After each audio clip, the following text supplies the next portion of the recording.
Hello guys, welcome to my YouTube channel. तो आज हम कंसोलिडेशन का पार्ट 3 करने जा रहे हैं बच्चों। अभी तक हमने कंसोलिडेशन के दो पार्ट्स देखे। एक पार्ट था कंसोलिडेशन का जिसमें हमने कंसोलिडेशन का शुरुआत करी, कुछ चीज़ें समझी थी, कुछ स्टेप्स समझे थे। स्टेप्स के बाद बच्चों हमने क्वेश्चन प्रैक्टिस करा अपने सेकेंड पार्ट में। आज हम कंसोलिडेशन का पार्ट 3, जो बहुत इंपॉर्टेंट है बच्चों, स्पेशल एडजस्टमेंट्स करने जा रहे हैं। तो स्पेशल एडजस्टमेंट्स बच्चों, अभी जब हम कंसोलिडेशन के फुल क्वेश्चंस देखेंगे उससे पहले स्पेशल एडजस्टमेंट्स देखना जरूरी है, क्योंकि ये स्पेशल एडजस्टमेंट्स कंसोलिडेशन के फुल क्वेश्चंस का पार्ट बनती है। अगर आप इन स्पेशल एडजस्टमेंट्स को एक टाइमली और एक मतलब एक प्रॉपर मैनर में जब तक नहीं कर पाएंगे तब तक वो क्वेश्चन टैकल करना थोड़ा सा मुश्किल ही रहेगा बच्चों। रटने से, मगअप करने से चीज़ें हो तो जाती हैं, but those are not that useful if I should say. तो आज हम कंसोलिडेशन का पार्ट 3 करेंगे, तो थोड़ा सा ध्यान से देखना इंपॉर्टेंट रहेगा हमारे लिए। तो चलिए शुरू करते हैं आज का सबसे पहला टॉपिक, स्पेशल एडजस्टमेंट्स का part 1, calculation of calculation of consideration paid. अब बच्चों मुझे एक बात बताओ, हमने गुडविल निकालते हुए अपने स्टेप 3 में जब देखा हमें कंसिडरेशन पेड निकालना होता है, तो ये कंसिडरेशन हमें पता कैसे चलेगी? क्या क्वेश्चन में हर बार दे रखा होगा? बच्चों हो भी सकता है दे रखा हो सकता है ना भी दे रखा हो। अब नहीं दे रखा होगा तो कैसे करेंगे सर? तो वही हमारा आज का क्वेश्चन है और वही चीज आज हम समझने जा रहे हैं कि कंसिडरेशन हमें कैसे पता चलेगा कि कंसिडरेशन पेड क्या आनी चाहिए और क्या आएगी। तो चलो मेरे साथ देखो बच्चों, दो चीजें होती हैं इसमें। एक होता है कंसिडरेशन इन कैश, भाई आपने कैश में क्या पे करा, और दूसरा होता है consideration as for share, shares for share, share for share. इसमें क्या होता है बच्चों? भाई आज मानो कि मैंने एक कंपनी बी को एक्वायर करा। अब कंपनी बी को एक्वायर करने के लिए मैंने कैश की बजाय अपने शेयर्स दे दिए, मैंने कैश की बजाय अपने शेयर्स दे दिए। तो उस केस में बच्चों शेयर फॉर शेयर हमने कंसिडरेशन पे करी है। तो ये इसमें हम देखेंगे कि किस तरीके से हमारी कंसिडरेशन निकल कर आएगी और क्या कंसिडरेशन हमारे अकाउंटिंग स्टैंडर्ड्स मानते हैं। तो अब देखो मेरे साथ, सबसे पहले बच्चों देखते हैं कैश। कैश में बच्चों तीन पार्ट्स हैं। सबसे पहला है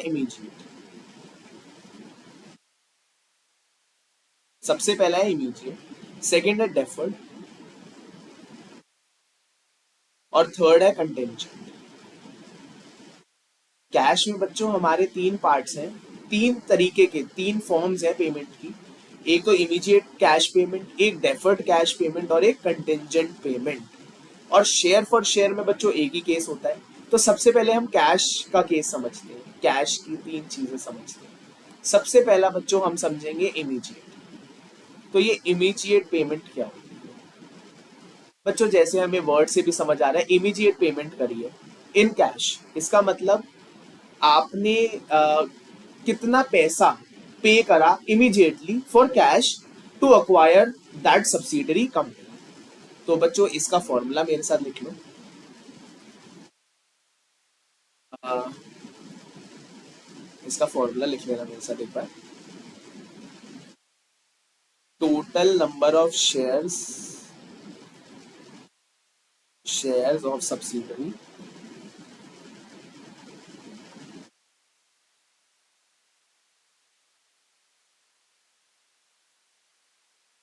इनटू परसेंटेज ऑफ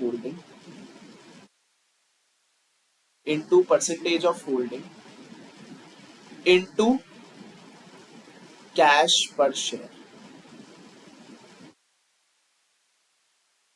बहुत सिंपल है बच्चों। अगर मैं आपको एग्जांपल दूं तो इसका मतलब ये है, मानो आपने टोटल शेयर्स जो थे सब्सिडरी के वो थे 4 लाख। आपने कंपनी एक्वायर करी है मान लो 60%, और आपने उसके लिए आपने इसके लिए कैश जो पे करा है वो मान लो आपने पे करा है 5 रुपीज पर शेयर। तो 4 लाख इंटू 60%, मतलब कि 4 लाख शेयर का आपने 60% शेयर खरीदे हैं, तो 2,40,000 शेयर आपने खरीदे। 2,40,000 शेयर आपने खरीदे किस भाव पे? 5 के भाव पे। तो ये आपका बन गया 12 लाख, 12 लाख रुपए। तो बच्चों यहाँ पे ये सिंपल सा है, कितने शेयर्स आपने उस कंपनी के खरीदे और उसके लिए क्या कैश पे करा, तो ये आपका इमीडिएट कैश पेमेंट बता देगा। सिंपल ही होगा, आपको मुश्किल नहीं लगा होगा, आई होप सो। अब बच्चों दूसरा है deferred payment.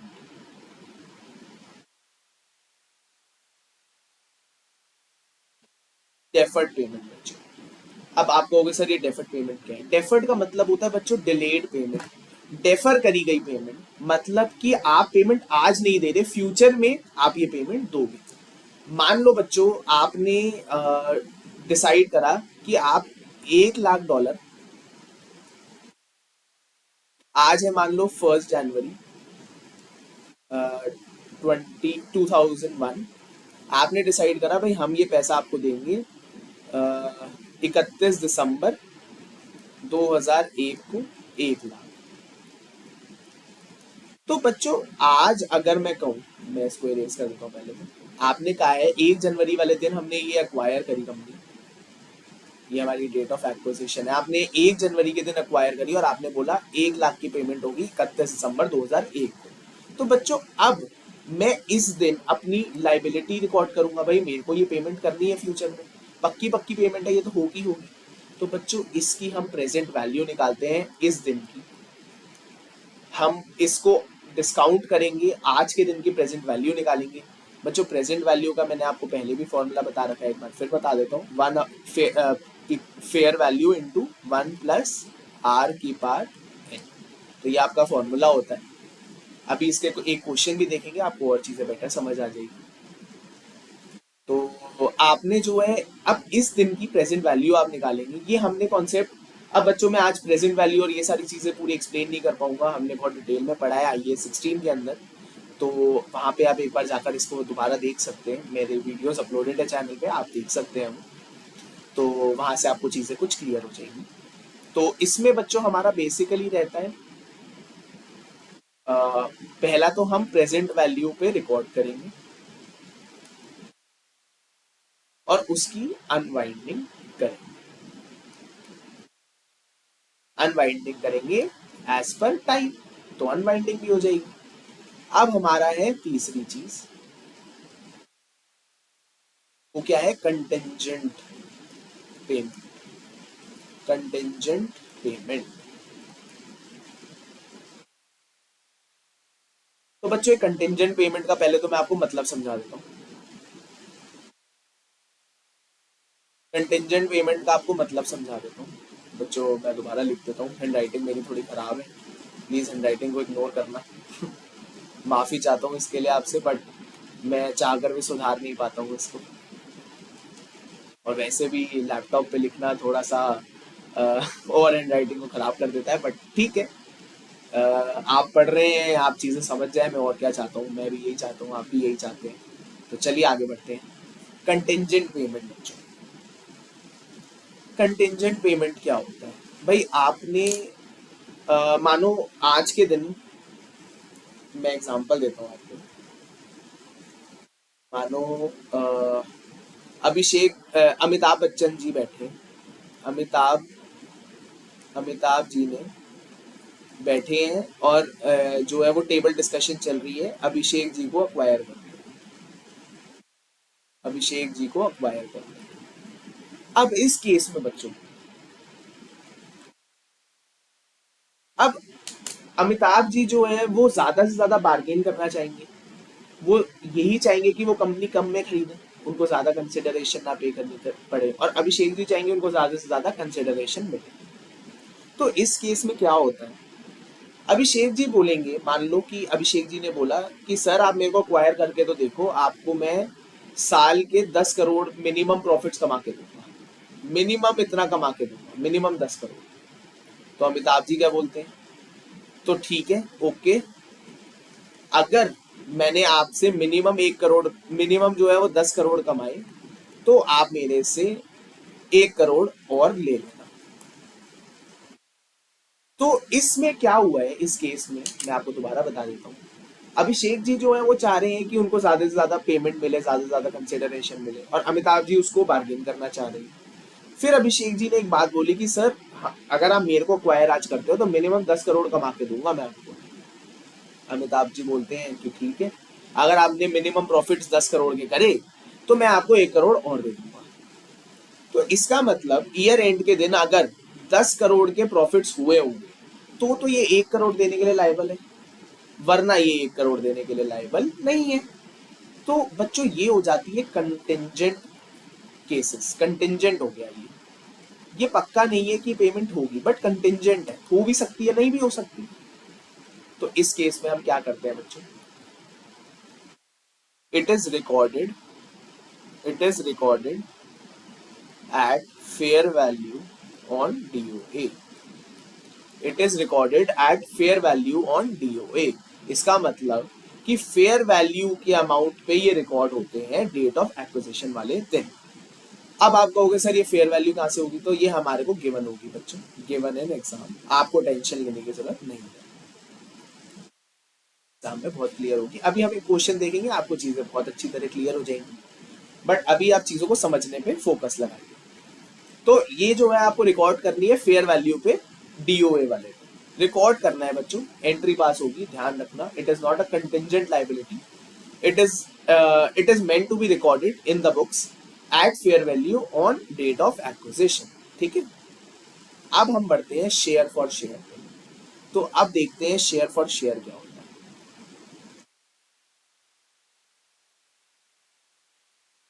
Let's C share for share क्या होता है।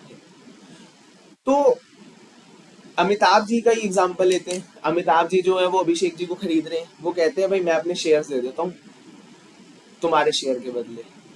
तो वो कहते हैं ठीक है। तो इसका फॉर्मूला बनता है, इसका फॉर्मूला क्या बनता है, मेरे साथ लिखिएगा। Total number of shares of subsidiary into percentage of holding into exchange ratio, exchange ratio into market value of parents share at DOA। तो अब मेरे साथ समझना, मान लो अमिताभ जी बोलते हैं भाई मैं आपके जो है, आपके टोटल 4 लाख शेयर है, मैं आपके 75% होल्डिंग लूंगा। ठीक है, इसका मतलब 3 लाख शेयर्स लेंगे अमिताभ जी। एक्सचेंज रेशियो वो बोलते हैं भाई मैं आपके 2 शेयर्स के बदले अपना 1 शेयर दूंगा। तो मैं आपके 2 शेयर्स के बदले अपना 1 शेयर दूंगा, तो 1:2 की रेशियो बनी। इनटू मार्केट वैल्यू, मान लो उनके शेयर की मार्केट वैल्यू है $10। तो यहाँ पे इसको अगर हम सॉल्व करते हैं तो 3 लाख शेयर, वो 2 के बदले 1 शेयर देंगे और $10 के भाव पे देंगे। तो कंसिडरेशन क्या बनेगी हमारी, 3 लाख इंटू 1/2 इंटू 10। तो ये बन गई हमारी $1.5 मिलियन की, $1.5 मिलियन की। तो ये भी इजी है, कोई बहुत मुश्किल नहीं है। चीजें थोड़ा थोड़ा आप करोगे तो आपको चीजें समझ आ जाएंगी। प्रैक्टिस करना एक बार बच्चों, चीजें समझ आ जाएगा। मेरे साथ एक नोट लिख लो। अब पहले मैं आपको बता देता हूँ, इंसिडेंटल कॉस्ट जो होती है बच्चों, अब हम इंसिडेंटल कॉस्ट की बात कर रहे हैं। अगर आपने कोई इंसिडेंटल कॉस्ट पे करी है सब्सिडरी को अक्वायर करते हुए, मान लो कोई लीगल, अकाउंटिंग या कोई भी कॉस्ट आपने इनकर करी है, तो वो कॉस्ट आप सीधा सीधा पीएनएल में डाल देते हो, पीएनएल में एक्सपेंस ऑफ कर देती हूँ। तो मेरे साथ नोट लिख लो इसका ही, incidental cost of acquisition such as accounting and valuation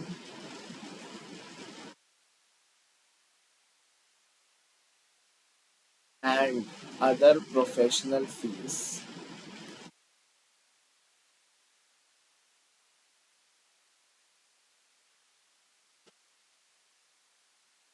should be written off, should be written off as expense through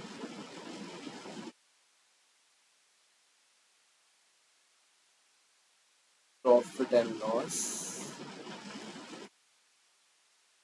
as incurred। तो ये आप नोट अपनी नोटबुक्स में लिख लेना बच्चों। अब आगे देखो मेरे साथ। अब हम डिस्कस करते हैं कि एंट्री क्या होगी हर केस में। तो पहले तो कैश का केस, भाई कैश के तीनों केसेस में एंट्री मेरे को बताओ। सबसे पहला केस क्या था, इमीडिएट पेमेंट का। दूसरा था डेफर्ड। पहले हम एंट्री कर लेते हैं, इमीडिएट की एंट्री मेरे को कोई बता सकता है? तो एंट्री बच्चों, एंट्री के टाइम पे आपको इफेक्ट सोचना है कि इफेक्ट क्या होगा। अब आप ये सोचो, आप एक पेमेंट कर रहे हो, कैश में पेमेंट कर रहे हो, आपका जाएगा क्या? कैश चला जाएगा। आपके पास आएगा क्या? सब्सिडरी के शेयर्स हैं। तो इन्वेस्टमेंट, भाई जो सब्सिडी में करी वो आपकी इन्वेस्टमेंट है, और जो आपका चला गया वो कैश है। तो investment account debit, investment in subsidiary account debit to to cash account, to cash account, simple. अब अगर आपका केस है डेफर्ड वाला, तो डेफर्ड में बच्चों हमने प्रेजेंट वैल्यू में रिकॉर्ड करना होता है। तो investment account debit,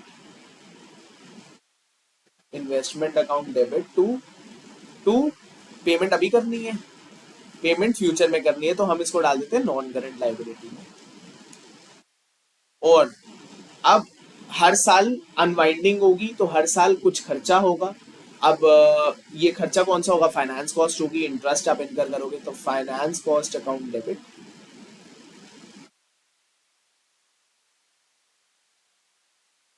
NCL account. फिर अब हम करेंगे कंटिंजेंट। अब कंटिंजेंट देख लेते हैं।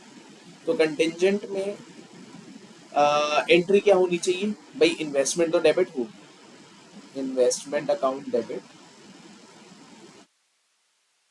टू कंटिंजेंट कंसिडरेशन,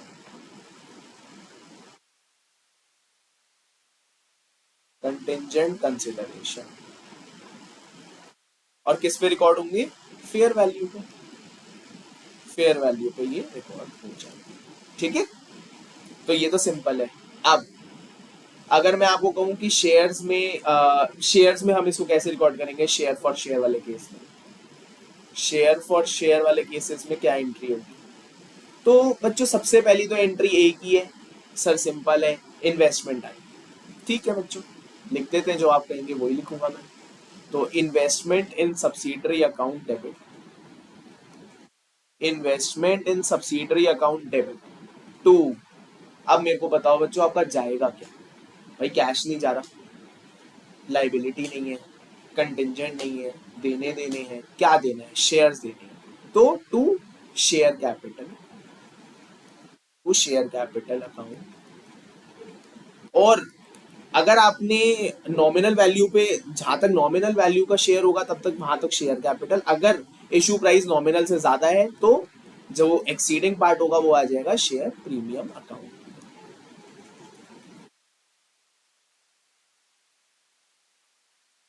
तो आई होप सो आपको ये चीज समझ आई हो।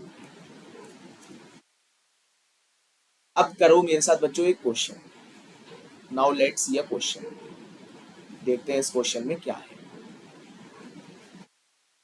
तो ABC acquired, one second,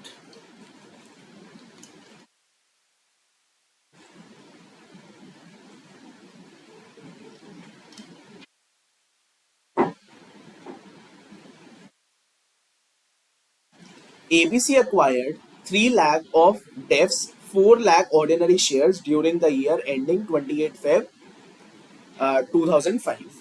DEF was purchased from its directors who will remain in their current roles in the business. तो हमें पहले क्या बता रखा है, एबीसी ने 3 लाख शेयर अक्वायर करे हैं डेफ के 4 लाख शेयर में से। तो इसका मतलब अब हम क्या निकाल सकते हैं, सबसे पहली चीज परसेंटेज ऑफ होल्डिंग निकाल सकते हैं। तो ये निकाल लेते हैं, पहले परसेंटेज ऑफ होल्डिंग निकाल लेते हैं। तो ये हो जाएगी हमारी इसकी इसका फॉर्मूला, भाई कोई फॉर्मूला नहीं है। नंबर ऑफ शेयर्स के जो है वो 3 lakh divide by 4 lakh into 100, ये आपका निकल कर आ गया 75%। ठीक है। Def was purchase from it directors who will remain in their current role in the business. तो भाई डेफ को खरीदा गया है उनके डायरेक्टर से। तो ठीक है, हमारे को इन्फॉर्मेशन मिल गई है, noted. The purchase consideration compromised, जो परचेज कंसिडरेशन के बारे में क्या क्या बातें हमें बताई गई है। $2.5 in cash payable at acquisition, तो इमीडिएट कैश पता चल गया हमारे को, इमीडिएट कैश पता चल गया, हमें डायरेक्टली दे दिया, कुछ निकालने की जरूरत नहीं है। अगर निकालना भी होता तो हम निकाल लेंगे, हम तो एक्सपर्ट है सर, हमारे को क्या दिक्कत है। तो इमीडिएट कैश भी हमारे को दे दिया उन्होंने। अब बच्चों सेकंड है $88,200 पेबल 2 years आफ्टर एक्विजिशन। तो ये हो गई आपकी डेफर्ड कैश, ये हो गया आपका डेफर्ड कैश।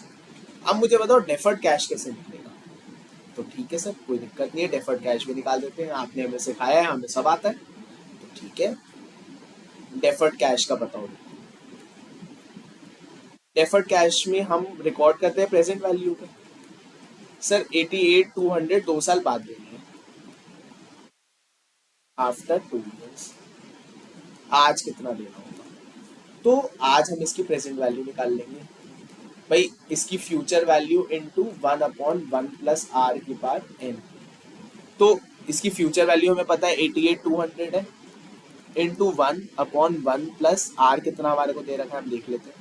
इन्होंने आर हमारे को दे रखा है डिस्काउंट रेट 5%, तो मैं इसको 0.05 लिख देता हूँ। और एन, एन मतलब नंबर ऑफ ईयर्स, तो ये 2 हो गया हमारा। तो अब मैं इसका फैक्टर निकाल लेता हूँ एक बार।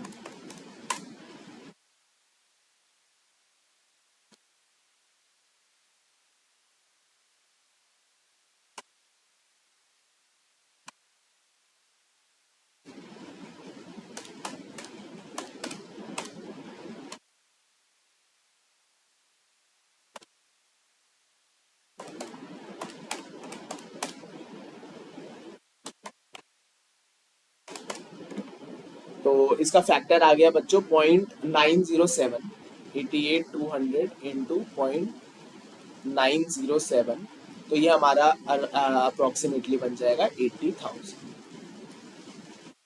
तो 80,000 आ गई इसकी प्रेजेंट वैल्यू, जिस पे ये रिकॉर्ड कर देंगे हम। ठीक है, सेकंड भी निकल गया, फर्स्ट निकल गया, सेकंड निकल गया, थर्ड भी देख लेते हैं। $1 lakh payable in 2 years time if profits exceed $2 million। इसका मतलब ये केस है कंटिंजेंट कंसिडरेशन का, कंटिंजेंट कंसिडरेशन। तो अब क्या करेंगे मेरे को बताओ। सर कंटिंजेंट कंसिडरेशन में तो आपने बताया था फेयर वैल्यू भी रिकॉर्ड कर देते हैं। तो ठीक है, फेयर वैल्यू ढूंढते हैं। अब $1 लाख की फेयर वैल्यू की हमें दे रखी है, चलो ढूंढते हैं। ये लिखी है एक लाइन बच्चों, द कंसिडरेशन पेबल, यहाँ से पढ़ो मेरे साथ। The consideration payable in 2 years after acquisition is a tough target for the directors of DEF, which means its fair value taking into account the time value of money has been measured at only 30,750। तो भाई simple है, ये हम record कर देंगे। Third का हम contingent वाला रिकॉर्ड कर देंगे 30,750 पे। ये फेयर वैल्यू है इसकी 30,750। तो हमें थर्ड भी पता चल गया। तो अब हमारे क्वेश्चन का फर्स्ट पार्ट क्या था, अब ये भी पढ़ लेते हैं। How much is the consideration that has been और will be paid in cash to include in the calculation of goodwill on acquisition.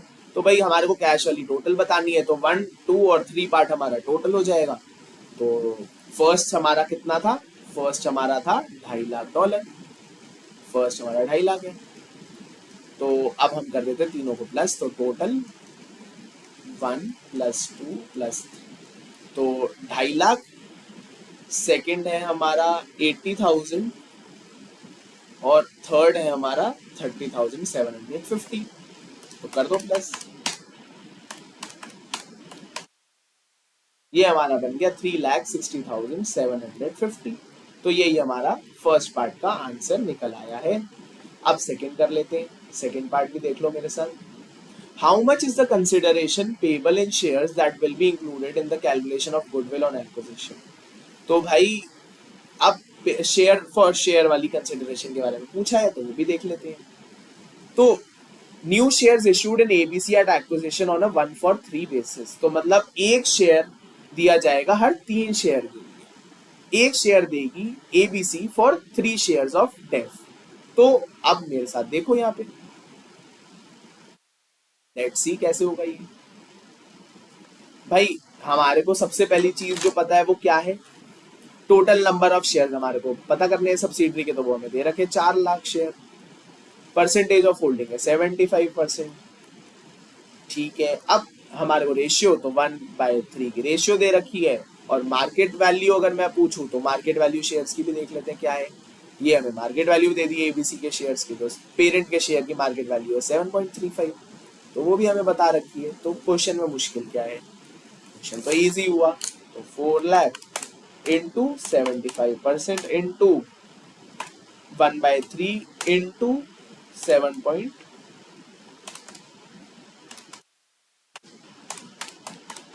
7,35,000 हमारा आंसर आ जाएगा, $7,35,000। तो क्वेश्चन आई होप बच्चों आपको मुश्किल नहीं लगा होगा, बहुत इजी क्वेश्चन था। एक बार आप फिर इसको प्रैक्टिस करिएगा क्लास के बाद, तो आपको और चीज़ें बेटर समझ आ जाएगी। बाकी कोई डाउट होता है तो मैं आपके साथ खड़ा हूँ, आप मेरे से पूछ सकते हैं। ठीक है, अब हम आगे बढ़ते हैं।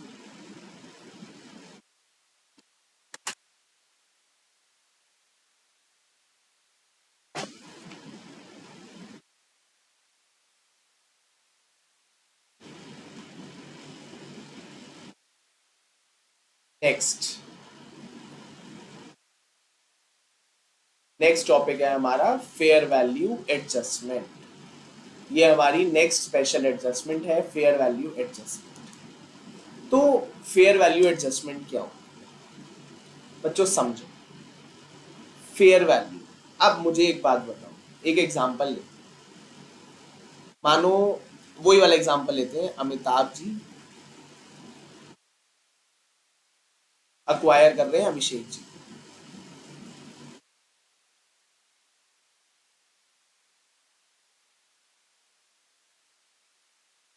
अभिषेक जी के पास मान लो एक कार है, एक विंटेज कार है, एक विंटेज कार है, कितने की, मान लो 10 करोड़। अब आज अगर उसकी, भाई उनको ये कार पड़ी है 10 करोड़ की, कॉस्ट उनकी 10 करोड़ है। अभिषेक जी की कॉस्ट है 10 करोड़, तो अभिषेक जी की बुक्स में भी ये कार 10 करोड़ की आ रही होगी बच्चों। अब मानो कि अभिषेक जी ने जब एक्विजिशन के टाइम डेट, जब हमारा ये अक्वायर कर रहे थे अमिताभ जी, तो उस दिन इसकी फेयर वैल्यू निकाली, तो पता चली भाई 12 करोड़ है। तो अब मुझे एक बात बताओ, अभिषेक जी इस गाड़ी को अमिताभ जी को कितने में देना चाहिए? सर 12 करोड़ में, ऑब्वियस सी बात है। भाई अभिषेक जी तो चाहेंगे ना उनका ज्यादा से ज्यादा बेनिफिट हो, ज्यादा से ज्यादा उनको प्रॉफिट मिले। वो बोलेंगे मैं अपनी चीज कम में क्यों बेचूं। भाई आप मेरे को अक्वायर कर रहे हो तो आप मेरी चीजें भी ले रहे हो, अब मैं अपनी चीजें आज के दिन की वैल्यू पे दूंगा, मैं अपनी कॉस्ट पे क्यों दूंगा आपको। तो आज के दिन की वैल्यू 12 करोड़, तो वो कहता है भाई मैं तो 12 करोड़ पे दूंगा अपनी गाड़ी। तो इस केस में क्या होता है बच्चों, अब अमिताभ जी ने बोला ठीक है भाई 12 करोड़ रुपए मैं आपसे ले लूंगा, बट प्रॉब्लम क्या आ जाती है, अब अमिताभ जी ने ये गाड़ी 12 करोड़ की ली, तो अमिताभ जी अपनी बुक्स में कितने की दिखाएंगे, 12 करोड़ की। तो रिपोर्टिंग डेट पे ये गाड़ी 12 करोड़ की दिख रही होगी, और रिपोर्टिंग डेट पे ये गाड़ी 12 करोड़ की दिख रही होगी, लेकिन डेट ऑफ एक्विजिशन वाले दिन कितने की दिखाएंगे। तो यही हमारा क्वेश्चन है बच्चों, मेरे साथ देखिएगा।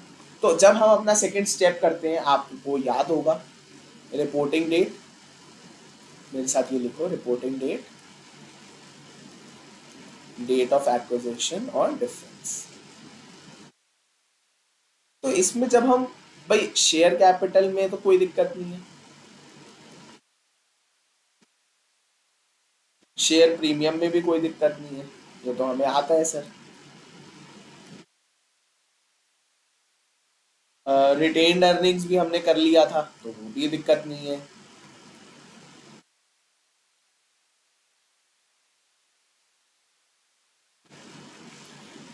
अब आ जाता है फेयर वैल्यू एडजस्टमेंट।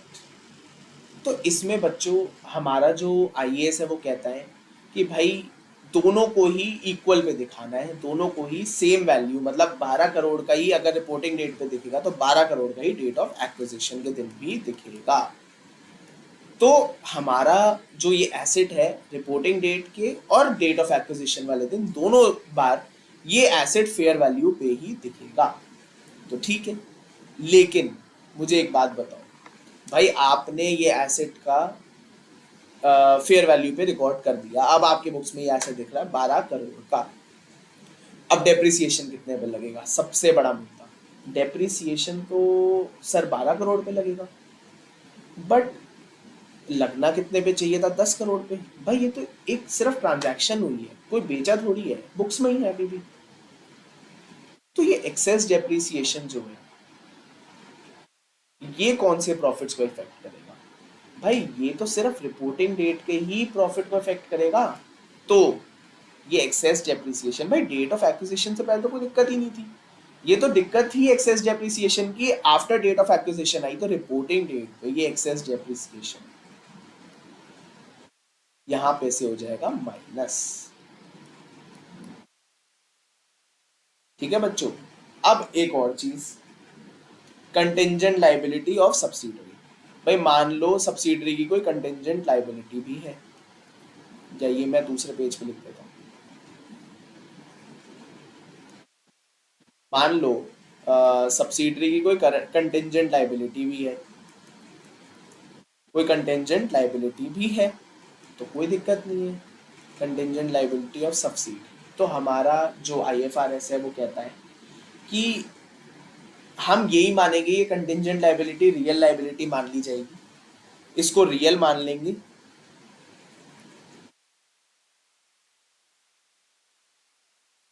और इसको हम अपनी बुक्स में से, भाई एसेट बढ़ता है तो हम ऐड करते हैं, प्रॉफिट होता है ऐड करते हैं, अब ये घाटा हो रहा है एज लाइबिलिटी बढ़ रही है तो हम माइनस करेंगे। तो कंटिंजेंट लाइबिलिटी हम दोनों में से माइनस कर देंगे, रिपोर्टिंग डेट पे भी और at date of acquisition also. तो इसको रियल मान लेंगे, एंड ये तभी होगा जब only if fair value is reliably measurable. भाई अगर फेयर वैल्यू रिलायबली मेजरेबल होगी तभी हम ये एडजस्टमेंट करेंगे, नहीं तो हम ये एडजस्टमेंट नहीं कर सकते। भाई हमें क्या पता, कंटिंजेंट लाइबिलिटी अगर फेयर वैल्यू में पता ही नहीं है तो क्या कोई भी हवाई महल बना के कोई भी अमाउंट को हम इसमें लिख देंगे, नहीं बच्चों, फेयर वैल्यू पता होगी तो ही हम ये करेंगे एडजस्टमेंट। तो ठीक है, अब हम आगे बढ़ते हैं। नेक्स्ट है हमारा इंटरनली जनरेटेड इंटेंजिबल एसेट।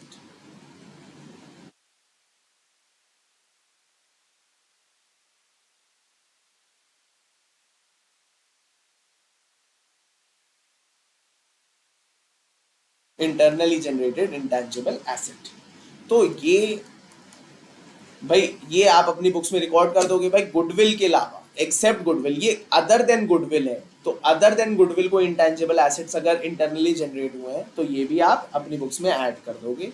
और ये किस दिन ऐड करोगे, दोनों दिन बच्चों, डेट ऑफ एक्विजिशन वाले दिन भी और रिपोर्टिंग डेट वाले दिन भी। तो यहाँ पे आपका ये आंसर आ जाएगा।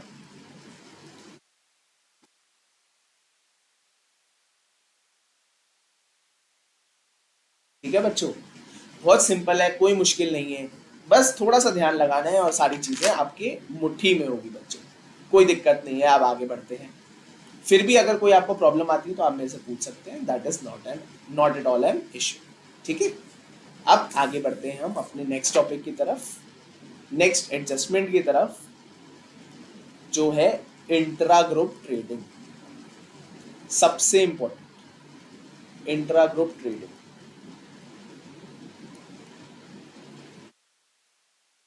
इंट्रा ग्रुप ट्रेडिंग, अब बच्चों इसका सबसे पहला केस है, इसका सबसे पहला केस है receivable and payable. Receivable and payable, इसका सबसे पहला केस है रिसीवेबल एंड पेबल। तो सर ये क्या है, आप मेरे को समझा दीजिए। तो ठीक है, समझा देते हैं बच्चों। मानो एक क्रेडिट सेल करी भाई, अमिताभ जी ने, अमिताभ जी ने एक क्रेडिट सेल करी। किसको करी? अमिताभ जी ने क्रेडिट सेल करी अभिषेक जी। इस केस में बच्चों वही है, पेरेंट अमिताभ जी हैं और चिल्ड्रन नी सब्सिडरी अभिषेक जी हैं। तो अब इस केस में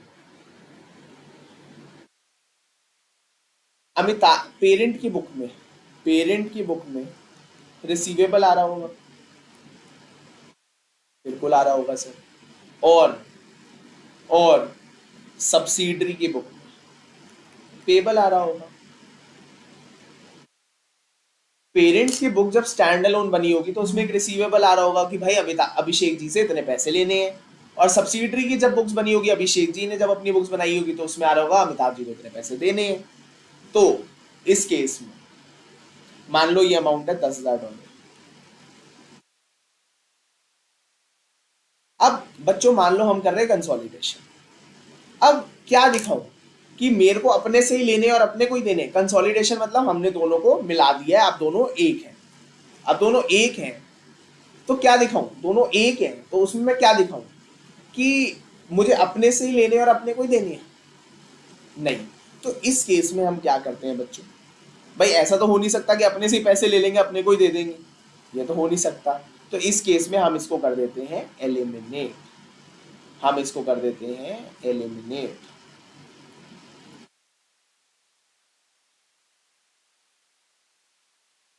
अब एलिमिनेट कैसे करना है, सीधा काट दूं बैलेंस शीट में? नहीं बच्चों, देखो कैसे करेंगे भाई। एंट्री क्या होगी, सबसे पहले तो एलिमिनेट की एंट्री बताओ। रिसीवेबल्स जो है वो बढ़े हुए हैं, रिसीवेबल्स खत्म करने हैं, तो रिसीवेबल डेबिट होते हैं, रिसीवेबल हो जाएंगे अब क्रेडिट।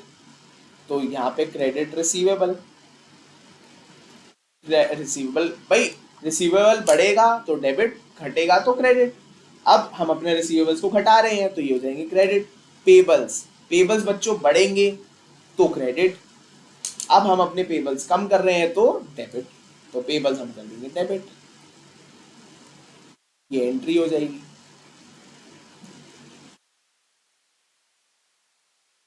तो अब ये एंट्री तो हो गई हमारी, लेकिन सर एंट्री क्या, एंट्री से क्या इफेक्ट आ जाएगा? नहीं, ये कोई एक्सेल या ये कोई टैली तो है, हमारा एक्सेल है, टैली तो है नहीं, अपने आप इफेक्ट तो आएगा नहीं। तो पी की बैलेंस शीट मान लो ये है, हमारे को तो दोनों की बैलेंस शीट दे रखी होगी, और एस की बैलेंस शीट दे रखी होगी, पेरेंट की और सब्सिडरी की बैलेंस शीट दे रखी है।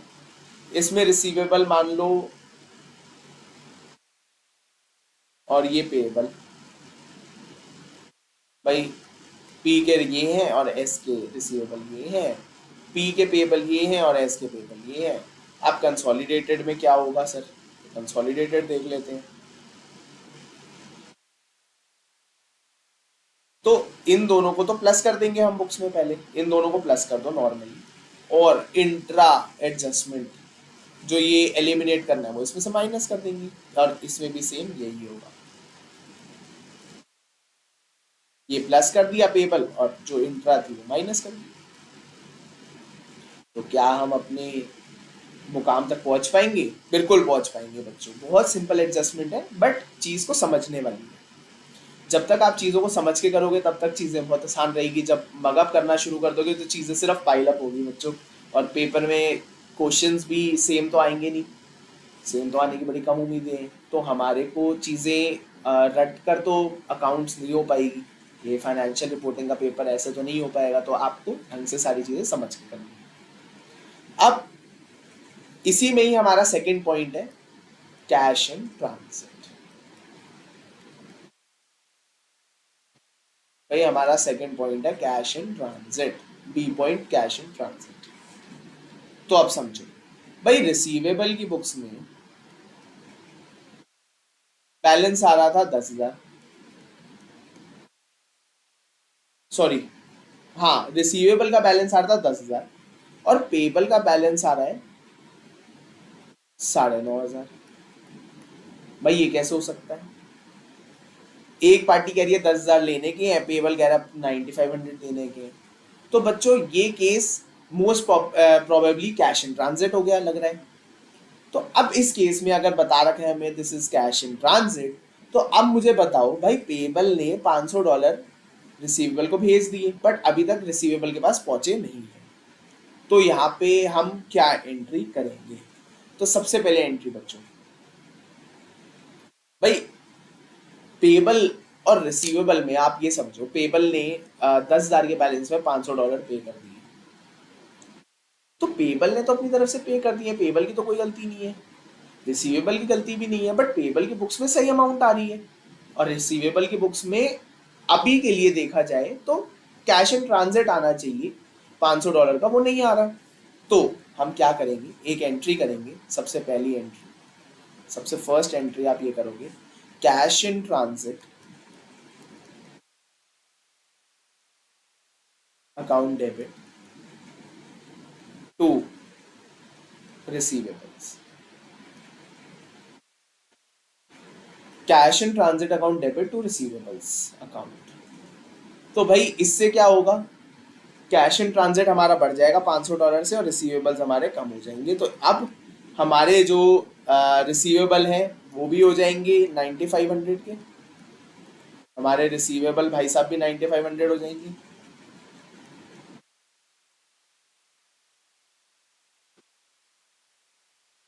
और पेबल, हमारे जो पेबल है वो भी 9,500 है। अब इन दोनों को कर देंगे एलिमिनेट, जो हमने स्टेप 1 में देखा, जो हमने पार्ट ए में देखा था। अब इनको एलिमिनेट कर देंगे।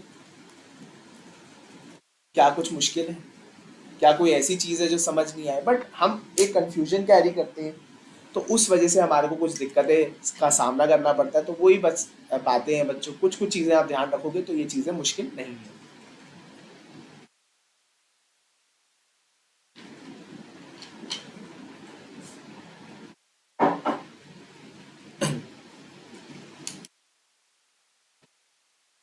अब आगे बढ़ते हैं।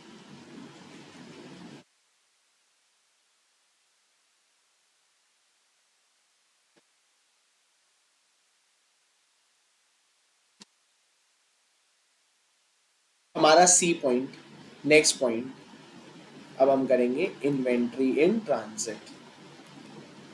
ये भी समझ लेते क्या है inventory in transit.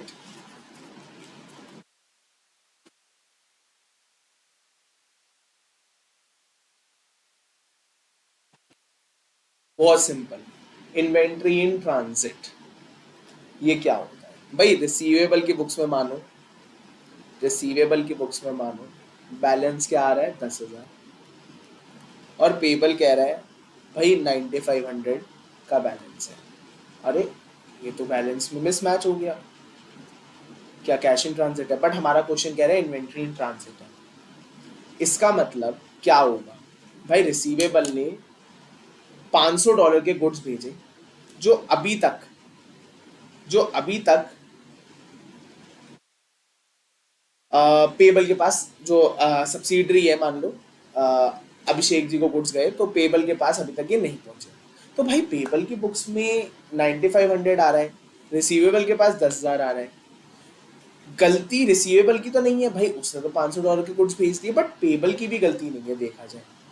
But inventory है जो भेज दी गई है, तो ये बैलेंस 10,000 का तो गलत नहीं है बच्चों। तो इस केस में हम क्या करेंगे, हम एंट्री करेंगे इन्वेंट्री इन ट्रांजिट। भाई इन्वेंट्री रिकॉर्ड कर देंगे, इन्वेंट्री इन ट्रांजिट। इन्वेंट्री हमारी बुक्स में कम हो गई होगी, भाई हमने इन्वेंट्री भेज दी थी तो इन्वेंट्री $500 से कम होकर हमारे रिसीवेबल्स बढ़ गए होंगे, मतलब कुछ प्रॉफिट मार्जिन को अभी हटाकर उस बारे में बात करेंगे अभी। तो हमारे जो है वो इन्वेंट्री कम हो गई होगी और रिसीवेबल्स बढ़ गए होंगे, तो इन्वेंट्री को हम बढ़ा देंगे, inventory in transit account debit to payables. ये एंट्री हमारी हो जाएगी $500 से। फिर क्या होगा, इस एंट्री का इफेक्ट क्या होगा बच्चों, इस एंट्री का इफेक्ट कुछ नहीं होगा भाई, रिसीवेबल्स जो हैं वो भी 10,000 के हो जाएंगे और पेबल्स जो हैं भी 10,000 के हो जाएंगे। अब दोनों सेम हो गए हैं तो now eliminate, now eliminate. But अब जो चीज समझने वाली है, कॉशन, खतरा। खतरा बच्चों, खतरा, एक खतरा है यहाँ पे, कॉशन है। ये कॉशन क्या है, डू नॉट फॉरगेट, लिख लो मेरे साथ, do not forget to adjust unrealized profit. Do not forget to adjust unrealized profit. भाई इन्वेंट्री, मैं अभी आपको पूरा नहीं समझाऊंगा, पूरा हम समझेंगे इसको डिटेल में, बट अभी समझो। इन्वेंट्री जो बेची है, तो क्या इन्वेंट्री में, इन्वेंट्री उन्होंने भेजी तो क्या इस इन्वेंट्री में कुछ प्रॉफिट का भी होगा? बिल्कुल होगा बच्चों। सिर्फ कॉस्ट पे तो हम ट्रांसफर करेंगे नहीं, कोई प्रॉफिट तो रख के ही करेंगे। इस प्रॉफिट की भी एडजस्टमेंट होती है बच्चों, तो इस प्रॉफिट के एडजस्टमेंट को हम बाद में देखेंगे अभी। तब तक के लिए यही आपकी एंट्री है, इसी को आप मान लीजिएगा। अब हमारा फोर्थ डी एडजस्टमेंट है डिविडेंड फ्रॉम सब्सिडरी। अभी वही केसेस चल रहे हैं बच्चों, वही केसेस चल रहे हैं।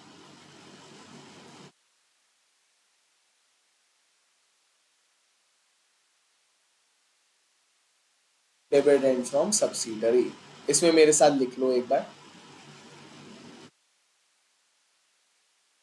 व्हेन अ सब्सिडरी, अभी समझा देता हूं, when a subsidiary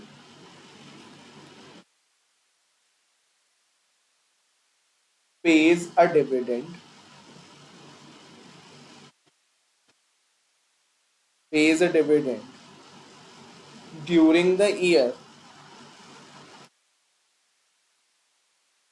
the amount paid, the amount paid to the parent company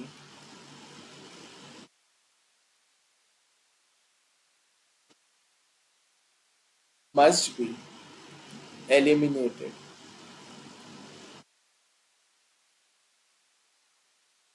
must be eliminated on consolidation.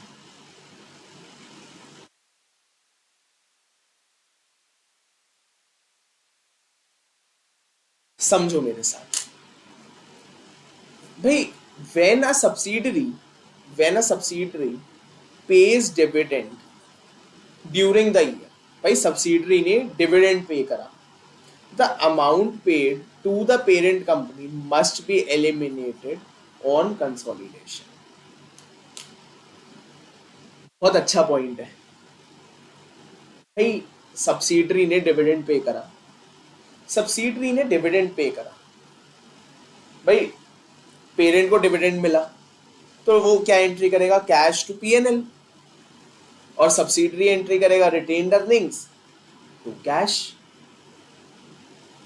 भाई देखा जाए तो कैश सिर्फ एक रूम से दूसरे रूम में ट्रांसफर हुआ है, एक जेब से दूसरी जेब में डाला, एक पॉकेट से दूसरी पॉकेट में डाला, तो पीएनएल तो इफेक्ट हो गया उससे, पीएनएल तो गलत इफेक्ट हो गया, तो वो पीएनएल का इफेक्ट हम यहाँ पे हटाएंगे।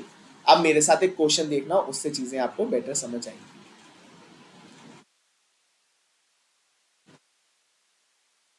ये वाला क्वेश्चन देखना मेरे साथ बच्चों।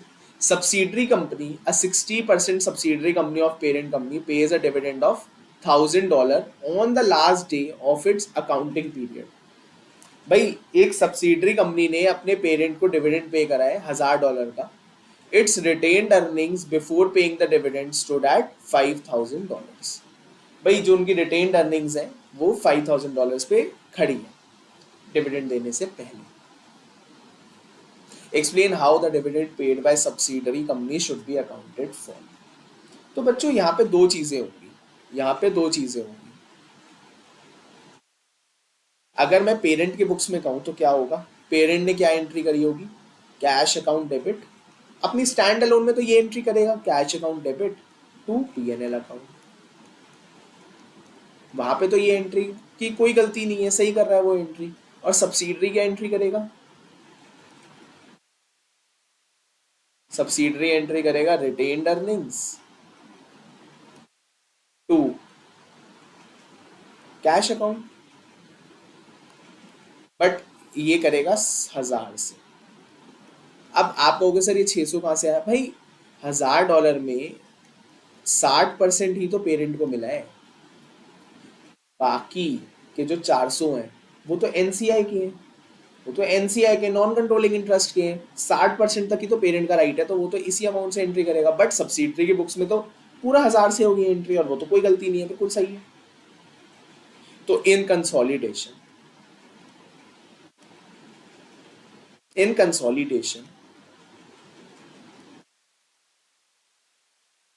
Cancel it. तो सर ये कैंसिल कैसे होगा, हमें बताओ कैंसिल कैसे होगा। तो बिल्कुल बच्चों एंट्री लिखो, पीएनएल अकाउंट डेबिट।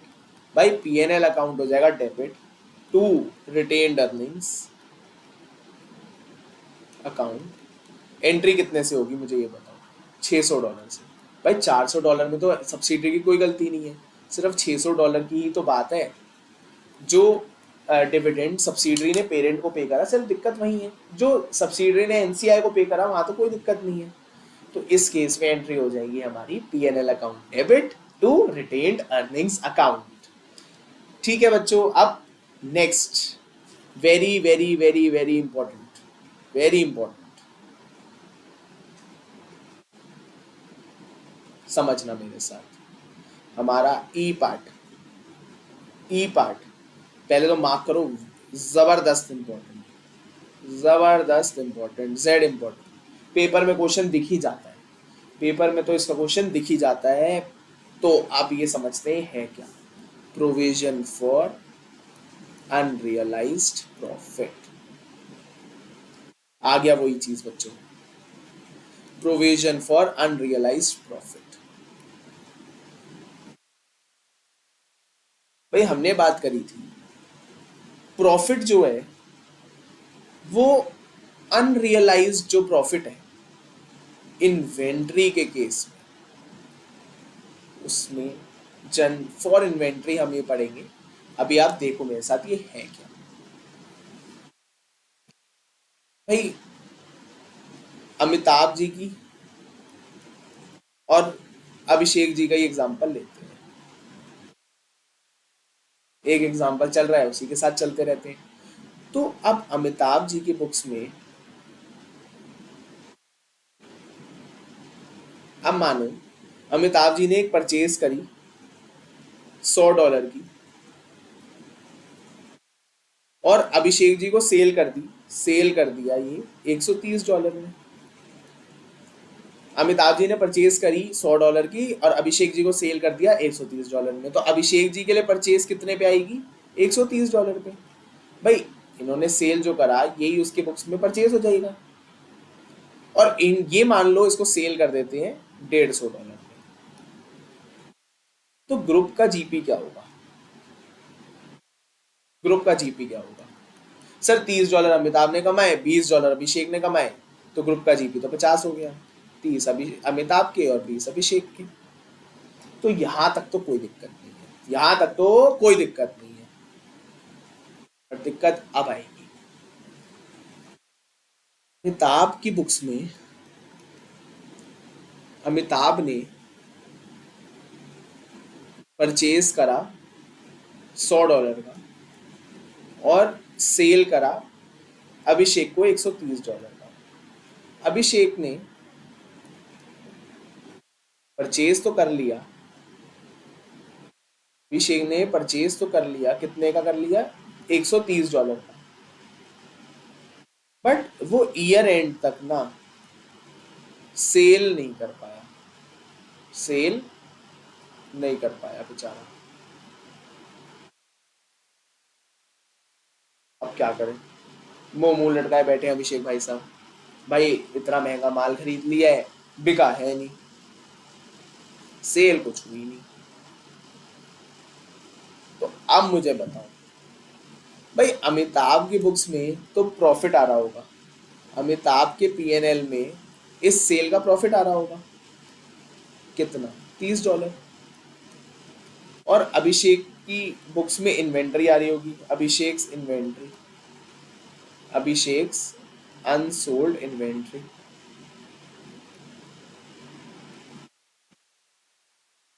ये कितने की आएगी बच्चों? जो इसने परचेज करी है $130 की। बच्चों इसके आंसू भी बना देते गिरते हुए। थोड़ा ड्राइंग करने का मन कर रहा था, मैंने कहा चलो ड्राइंग कर लेते हैं। तो इसके आंसू भी बना दिए हमने गिरते हुए। बहुत रो रहा है ये बेचारा, इसने $130 पे परचेज कर रखी है और वो बिकी नहीं है। तो इसकी बुक्स में आ रही है $130 की इन्वेंट्री और अमिताभ के पीएनएल में आ रहे हैं $30। ठीक है, दिक्कत क्या है सर? ठीक है, रिकॉर्ड कर दो। बट बच्चों मुझे एक बात बताओ, ये जो अनसोल्ड इन्वेंट्री है, ये ना बिकी हुई इन्वेंट्री, इससे क्या इम्पैक्ट आया? भाई इन्वेंट्री 100 की परचेज करी थी ग्रुप ने, बट वो इन्वेंट्री बढ़कर हो गई 130 की अनसोल्ड। मतलब एक रूम से, मान लो अभिषेक जी एक रूम में थे, अमिताभ जी एक रूम में, अभिषेक जी दूसरे रूम में, एक रूम से दूसरे रूम में इन्वेंट्री जाने में 130 की हो गई। एक ही घर में 130 रुपए की, 100 रुपए की इन्वेंट्री 130 की हो गई और प्रॉफिट भी 30 से बढ़ गया। तो कुछ दाल में काला नहीं लग रहा बच्चों? हाँ, दाल में कुछ काला है। $30 का प्रॉफिट और $130 की इन्वेंट्री गलत अमाउंट से। ये इन्वेंट्री $100 की इन्वेंट्री है ग्रुप के लिए, तो ये $100 पे ही दिखनी चाहिए और पीएनएल में तो कोई प्रॉफिट आना ही नहीं चाहिए जब तक ये सेल नहीं हुआ। एक रूम से दूसरे रूम में ट्रांसफर करने में हम प्रॉफिट तो नहीं लेंगे ना बच्चों, तो प्रॉफिट तो कुछ हुआ नहीं है एक्चुअली। तो अब इसकी क्या एडजस्टमेंट होती है वो देखो मेरे साथ। मान लो बच्चों यहाँ पे हमने जो एग्जांपल लिया है वो सेल हुई है, सेल हो रही थी पेरेंट टू सब्सिडरी में। तो एंट्री क्या होगी? Group retained earnings account debit to inventory account. भाई ग्रुप की जो रिटेन्ड अर्निंग्स है जिसमें 30 बढ़ गया, $30 का प्रॉफिट बढ़ गया, वो हटा दो। तो पीएनएल अगर कम होता है, प्रॉफिट कम होता है, तो ये हो जाता है डेबिट। तो ये स्टेप 5 में हम ग्रुप रिटेन्ड अर्निंग्स को ट्रीट करते हैं। तो स्टेप 5 में हम इसको कम कर देंगे और इन्वेंट्री को भी कम कर देंगे। कितने अमाउंट से करेंगे? कितने अमाउंट से करेंगे बच्चों? ये तो एग्जांपल था। अमाउंट यहां पे लिखो, unsold stock, unsold stock into markup margin.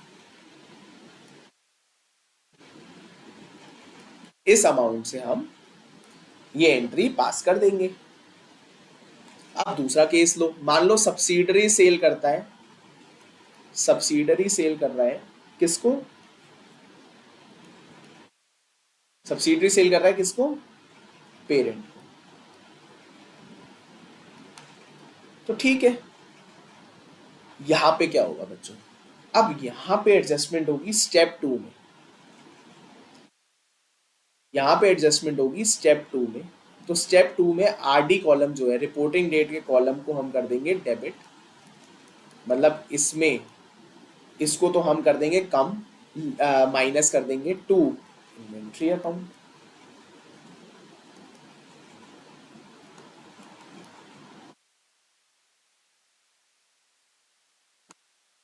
और अगर आपको ये एंट्री भी नहीं करनी तो आप स्टेप 4 और स्टेप 5 में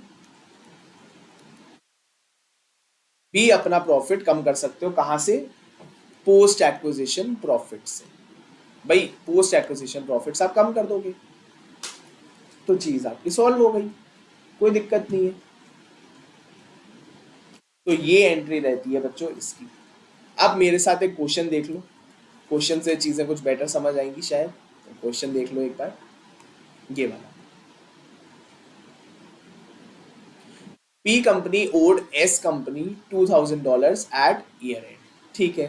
Also during the year, S company sold goods worth $5,000 at a margin of 20% to P company, and 50% of these goods were still lying in inventory of P company at year end. ठीक है जी। भाई P company जो S company ने माल बेचा $5,000 का at a margin of 20% to P company. ये 5,000 बच्चों ध्यान रखना, ये है हमारी सेल वैल्यू। तो $5,000 का माल बेचा 20% के मार्जिन पे to P company, and 50% of these goods are still lying in the inventory of P company at year end. तो बच्चों पहले तो आपको मैं यही मान के चलता हूँ आपको मार्जिन मार्कअप नहीं पता, तो पहले मैं आपको वो समझा देता हूँ। भाई मार्जिन का मतलब होता है परसेंटेज ऑफ सेल्स, और मार्कअप का मतलब होता है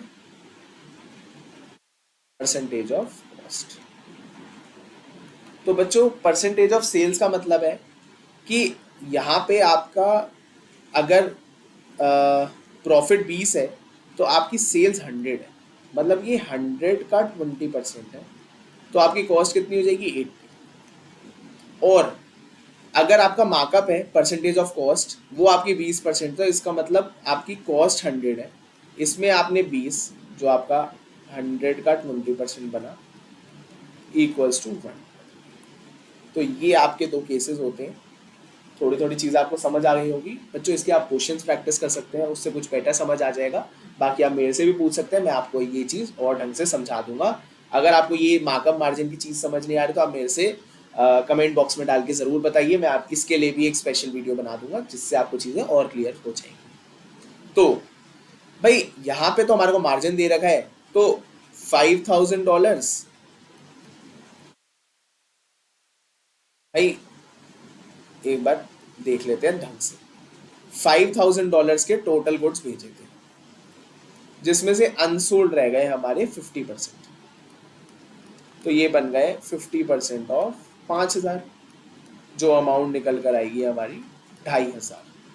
तो $2,500 के गुड्स बिके नहीं है, तो प्रॉफिट इन पे कितना होगा? 20% of selling price 2,500 equals to $500। एंट्री क्या हो जाएगी बच्चों? वही debit step 2 rd column to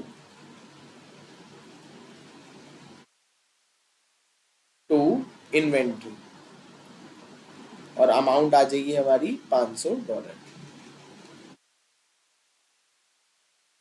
I hope बच्चों कुछ कुछ चीजें आपको इसमें समझ आई होंगी। अब हमारा आज के लिए लास्ट केस रहेगा, जो अब हम फटाफट देख लेंगे कि क्या है। ये है हमारा आज का last case, F case, transfer of non current assets.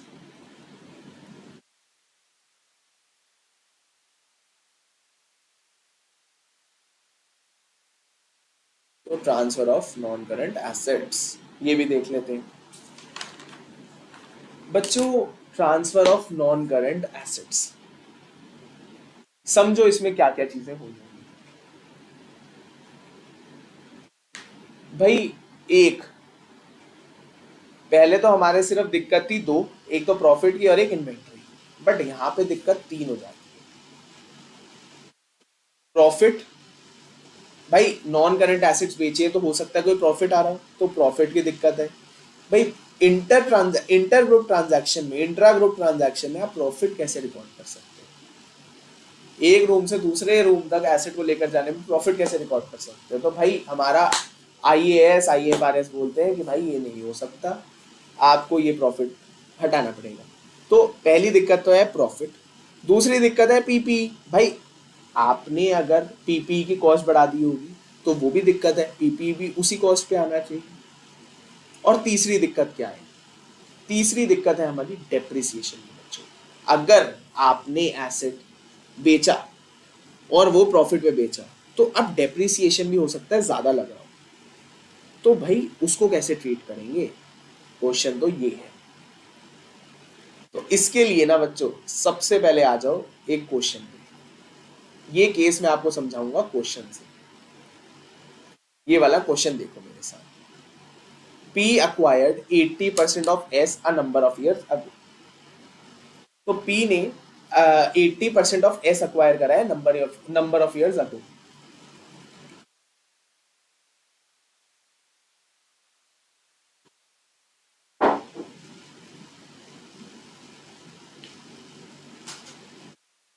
तो ठीक है, P transferred an item of plant to S। भाई पेरेंट ने सब्सिडरी को बेचा है 6000 का 1 January 20x1 पे। The plant originally cost P $10,000 and had an original useful life of 5 years when purchased 3 years ago। 5 साल की इसकी यूजफुल लाइफ है, 3 साल हो गए इस एसेट को अभी तक। The useful life of the asset has not change as a result of the transfer. भाई ट्रांसफर करने से उसकी यूजफुल लाइफ तो चेंज नहीं होगी, और हो भी सकती है, अगर होगी तो हमारे को क्वेश्चन बताएगा, बट इस केस में तो यूजफुल लाइफ चेंज नहीं हुई है। तो इस केस में यूजफुल लाइफ चेंज नहीं हुई, आप देखते कैसे होगा फिर। भाई मुझे एक बात बताओ, इसका एक चार्ट बनाओ मेरे साथ, इस चार्ट से ही इसको समझेंगे। और ये चार्ट बच्चों पेपर में भी बनाना बहुत इंपॉर्टेंट है, सारी चीजें आपकी आंखों के सामने क्लियर हो जाएगी और कुछ चीजें भी छूटेंगी नहीं। तो भाई अगर ट्रांसफर नहीं हुआ होता तो क्या होता? ट्रांसफर हो गया है तो क्या होगा, और डिफरेंस क्या है? अब ये चीज हम समझेंगे। भाई ट्रांसफर नहीं हुआ होता तो कॉस्ट आ रही थी अभी तक की कितनी, 10,000। अभी तक का इसमें डेप्रिसिएशन लग चुका होता कितना? भाई डेप्रिसिएशन बताओ बच्चों। 10,000 का आइटम 5 साल की यूजफुल लाइफ है, तो 10,000 डिवाइड बाय 5,000, 2,000 का साल का डेप्रिसिएशन लग रहा होता। और कितने साल लग चुका होता? 3 साल। इसका मतलब अभी तक ये एसेट 6,000 डेप्रिशिएटेड हो जाता। भाई ये एसेट 6,000 कम हो जाता, तो इसकी वैल्यू रह जाती कितनी? 4,000। बट ये एसेट ट्रांसफर कर दिया गया है 6,000। इसका मतलब प्रॉफिट आ गया। भाई प्रॉफिट आ गया, 2,000 का प्रॉफिट आ गया हमारा। ठीक है, अब डेप्रिसिएशन का इम्पैक्ट समझो बच्चों। अगर ये एसेट ट्रांसफर नहीं हुआ जाता तो डेप्रिसिएशन कितना लगता? भाई साल का 2,000 लगता, वही लगता रहता। अब इस केस में डेप्रिसिएशन कितना हो जाएगा? 6,000 का एसेट अब सिर्फ 2 साल चलेगा तो 3,000 का डेप्रिसिएशन आ जाता। इसका मतलब 1,000 का डिफरेंस भी आ जाता, 1,000 का एक्सेस डेप्रिसिएशन लगता। ठीक है, तो अब अगर मैं कहूं कि डेप्रिसिएशन अगर इसमें से मैं माइनस कर दूं तो इसकी कॉस्ट होनी चाहिए थी एंड में 2,000, अभी इसकी कॉस्ट आ रही है 3,000 और 1,000 रुपए प्रॉफिट है सब्सिडरी का जो फालतू आ रहा है। भाई आप ये सोचो 2,000 का, तो उसका प्रॉफिट हुआ किसका? पेरेंट का। पेरेंट ने बेचा, 2,000 का प्रॉफिट हो गया। एक्सेस डेप्रिसिएशन की वजह से $1,000, $1,000 सब्सिडरी के प्रॉफिट कम हो गए। $1,000 से सब्सिडरी के प्रॉफिट कम हो गए। क्यों हुए? भाई 2,000 का डेप्रिसिएशन लगना चाहिए था, बट डेप्रिसिएशन हमने लगाया $3,000 का, इस वजह से सब्सिडरी के प्रॉफिट $1,000 कम हो गए। और एक इफेक्ट क्या हुआ, हमारी जो पीपीई थी वो 2,000 से लेकर 3,000 हो गई। तो एंट्री क्या होगी भाई? एंट्री क्या होगी? तो एंट्री बता देते हैं। भाई पेरेंट का प्रॉफिट कितना बढ़ा? पेरेंट का प्रॉफिट 2,000 बढ़ गया। ये प्रॉफिट तो बढ़ना ही नहीं चाहिए था, रियलाइज थोड़ी हुआ है, तो 2000 कर दिया हमने डेबिट। अब ये 2000 कहाँ से आया सर? ये 2000 यहाँ से आया। फिर टू पीपी, भाई पीपीई की वैल्यू आनी चाहिए थी 2000, ये वैल्यू आ रही है 3000, तो भाई पीपीई की वैल्यू भी 1000 कम कर दो, 1000 कम कर देते हैं। टू सब्सिडरीज प्रॉफिट, भाई सब्सिडरी के प्रॉफिट जो है वो 1000 से ज्यादा कम हुए हैं। भाई डेप्रिसिएशन आपने यहाँ पे डेप्रिसिएशन लगाया है ज्यादा, 2000 का डेप्रिसिएशन लगाना चाहिए था, आपने डेप्रिसिएशन लगाया 3000 का, आपने 1000 का डेप्रिसिएशन ज्यादा लगाया है, तो ये 1000 से आपका प्रॉफिट जो है वो बढ़ा हुआ है। 1000 से प्रॉफिट का बेसिकली डेप्रिसिएशन लगेगा तो प्रॉफिट कम होगा, बट एक्सेस डेप्रिसिएशन प्रॉफिट को ज्यादा कम करेगा। अब हमारे को इसको लाना है समतल पे, एक सही दाम पे, तो हम इस प्रॉफिट को दोबारा बढ़ा देंगे, सब्सिडरी के प्रॉफिट को हम बढ़ा देते हैं, तो सब्सिडरी का प्रॉफिट हो जाएगा क्रेडिट, कितने से? $1000 से। तो यहाँ बच्चों हमारी ये कहानी है। आई होप आपको चीजें समझ आई होगी। अगर आप कहते हैं मैं एक बार दोबारा सब्सिडरी का प्रॉफिट वाली बात समझा देता हूँ। भाई सब्सिडरी का प्रॉफिट आप समझो, सब्सिडरी की बुक्स में डेप्रिसिएशन कितना लगना चाहिए था अगर ट्रांसफर नहीं होता? 2000। डेप्रिसिएशन कितना लगा? 2000 लगना चाहिए था, डेप्रिसिएशन लगा दिया 3000, जो गलत है। कितना गलत है? 1000 तक गलत है। भाई 1000 का डेप्रिसिएशन ज्यादा लगाया है, 1000 का डेप्रिसिएशन ज्यादा लगाया है, तो इस वजह से आपका प्रॉफिट भी तो कम हो गया होगा। कम हो गया प्रॉफिट, गलत कम हुआ है, ये प्रॉफिट गलत कम हुआ है, कम नहीं होना चाहिए था। इस वजह से हमने सब्सिडरी का प्रॉफिट बढ़ा दिया है, पेरेंट का प्रॉफिट 2000 से कम कर दिया, पीपी को 1000 से कम कर दिया है। कुछ बातें समझ आती है बच्चों? ये आज तो हम यहीं तक रखेंगे, आप इसको रिवाइज कर लीजिएगा। और एक क्वेश्चन है पिरामिड, ये आप ट्राई कर सकते हैं, कैपलिन में है पिरामिड क्वेश्चन, ये आप ट्राई कर सकते हैं, अच्छा क्वेश्चन है, ट्राई करके देखिएगा बच्चों। और ऑल द बेस्ट, पेपर्स आने वाले हैं, तैयारी आपकी आई होप फुल स्विंग पे चल रही होगी।